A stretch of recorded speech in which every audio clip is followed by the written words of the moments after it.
happy September. I'm David Rothkopf. This is the DSR Daily, and you're joined by not just me, but also Riley Fessler. How are you, Riley? Pretty good. You're out in America's heartland. That's right. Back And home. yeah, and is America's heartland, is the heart beating strong? Is everybody Yeah, the heart is beating strong. There's a lot of Trump Vance signs around here, which I'm not used to seeing. It's a little disheartening, but it is what it is. well, Riley's in Dayton, Ohio. I'm afraid, a bit of a lost cause, although I do hope that Sherrod Brown will win the Senate race there, and he does seem to be up by 5 points. Minna Stein, where are you? I'm back in Virginia, and I'm feeling good because there are more Harris Walls signs here than Trump Vance. So, Yeah, oof, what a relief. I'm in D.C., which is not actually part of the United States. Riley, what's the first story? The British government, led by Foreign Minister David Lammy, has suspended 30 of its 350 arms export licenses to Israel, citing concerns that these weapons could be used to violate international humanitarian law amid the ongoing conflict between Israel and Hamas in Gaza. While the suspension does not constitute a full arms embargo, it specifically targets military equipment that might contribute to civilian casualties and the destruction of civilian infrastructure. Despite this action, Lammy emphasized that the suspension would not significantly impact Israel's security, as British exports make up less than 1% of Israel's total arms supply. The suspension notably excludes parts for F-35 fighter jets, which Lammy acknowledged could affect the global program if interrupted. Yeah, I mean, it's a gesture. Clearly, it comes as tensions are high once again in the region because of the killing of 6 hostages by Hamas as Israeli troops were approaching. Clearly, reprehensible act on the part of Hamas, but massive protests in Israel because the Israeli people are frustrated with their own government, which has not, in their view, prioritized getting the hostages out, getting a ceasefire over other goals, which they at least these protesters wonder whether they should be placed so highly, and one of which, of course, is Netanyahu's desire not to be pushed out of office. It's a real political maelstrom in Israel. There was a strike there yesterday by people trying to shut down the country as a result of their anger on this. President Biden said something to the effect that he didn't think that Netanyahu was doing enough to bring this to a close. It was not a terribly strong statement. Nonetheless, it was repudiated by Netanyahu and those close to him. Netanyahu always, the way he does this is he has a senior official close to him saying this stuff, but most reporters know that most of the time that's just Netanyahu. And he's just sort of standing behind this facade. Anyway, it's very tough, and Netanyahu has said as hard in his position, and members of his cabinet and his military have all said that effectively in so doing, he is torpedoing the possibility to get back any of the other hostages. Expect more unrest, more protests, more controversy this week. But unless something big happens, expect both sides to remain roughly where they are at the end of this week. Minna? Vice President Kamala Harris campaigned in Battle State, Pennsylvania, and voiced strong support for keeping Pittsburgh-based U.S. Steel under American ownership, opposing its proposed $14.9 billion acquisition by Japan's Nippon Steel. Harris emphasized her commitment to workers' rights in the PRO Act, while Biden, who campaigned with her, criticized former President Trump's labor policies and reiterated his support for American steel. Pennsylvania officials, including Josh Shapiro, have also expressed opposition to the deal, highlighting concerns over foreign control. The event reflected the significance of Pennsylvania in the upcoming election, with current polling showing a close race. Yeah, Pennsylvania is absolutely critical. It's one of a couple of states that are critical, and you're going to see Kamala Harris and Tim Walz and Joe Biden and a lot of their surrogates there for the next 63 days as we are in the home stretch now, post Labor Day, for this election. Yesterday, you saw active campaigning from the vice president, the president, Governor Walz, all around labor issues, with the vice president also giving a big speech in in Detroit, in front of labor unions. But having said that, Donald Trump was just at home by the pool or wherever he spends the day. He was not campaigning, and so this kind of left the door open for the Democrats to talk about, as you said, the lousy record of the Trump administration on labor, and it is kind of a lousy record. And that's why when J.D. Vance the other day said, "Hey, we're the best pro-labor team you'll ever get," in front of a bunch of firefighters, what he got was a chorus of boos, because they just knew better. Riley? Venezuela's attorney general has issued an arrest warrant for opposition leader Edmundo Gonzalez, accusing him of conspiracy and other crimes following a disputed July election in which both Gonzalez and President Nicolas Maduro claimed victory. The warrant marks a significant escalation in the government's crackdown on the opposition, with Maduro condemning Gonzalez's refusal to recognize the election's outcome.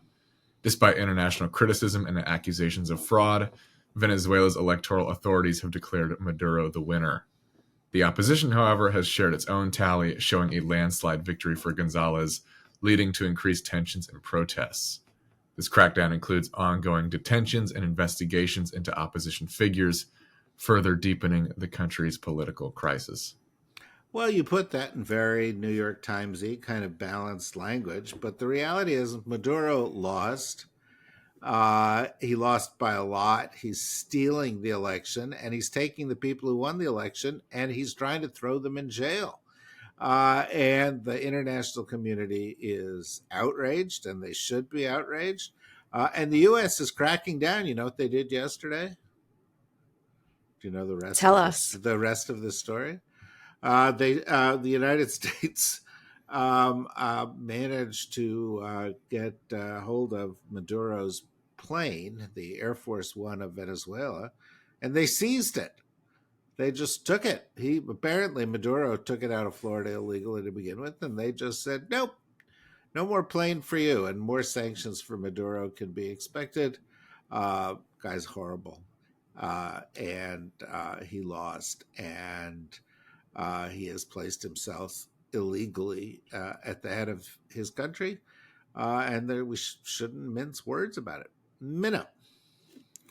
On Monday, Russian President Vladimir Putin visited Mongolia, marking his first trip to an international criminal court member state since his war crimes indictment in March 2023.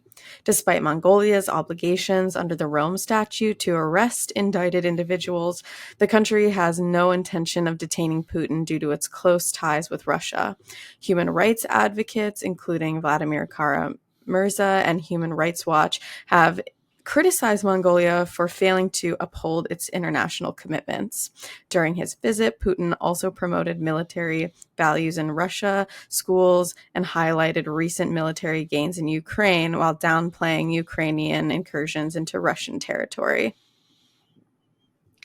They should have arrested the dude. I gotta say, we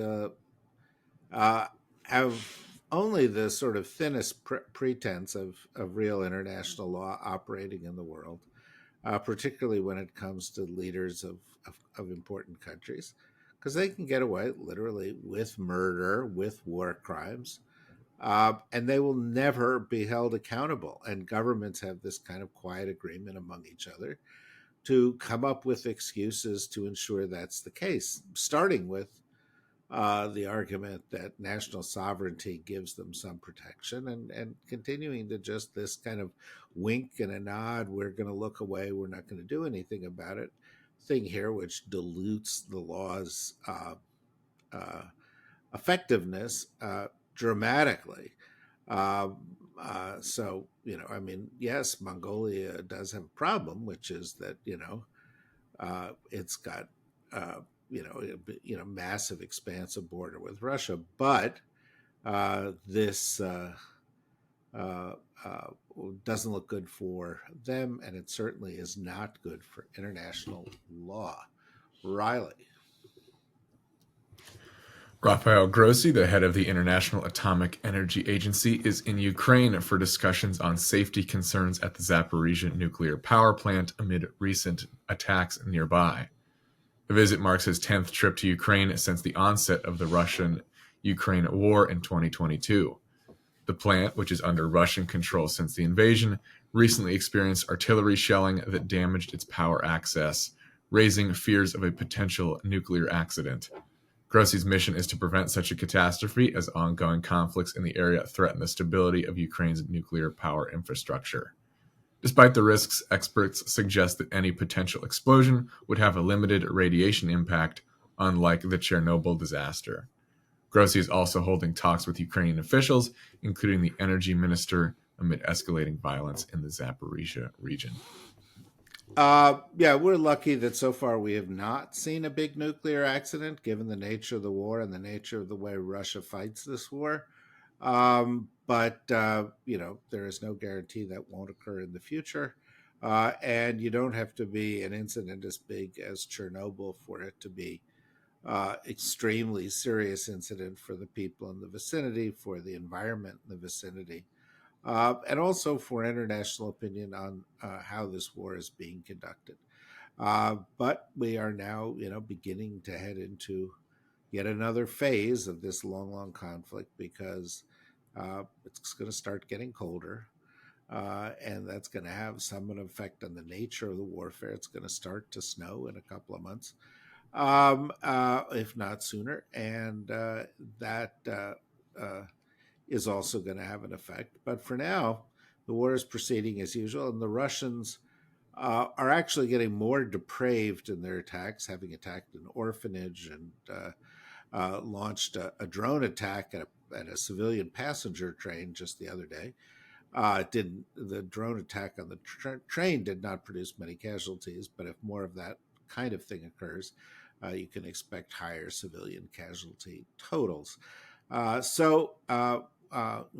This is a situation that is going to continue to boil over from now through the election here in the United States. Not everything is important in the context of the U.S. election, but I would say the possibility of something like a major nuclear disaster in Ukraine, or the possibility of some blow up in the Israel-Gaza conflict, are the kind of things that could have an effect on the campaign, on the debates, and so they take on new meaning, not greater meaning, because they already had a lot of meaning, but they take on new meaning.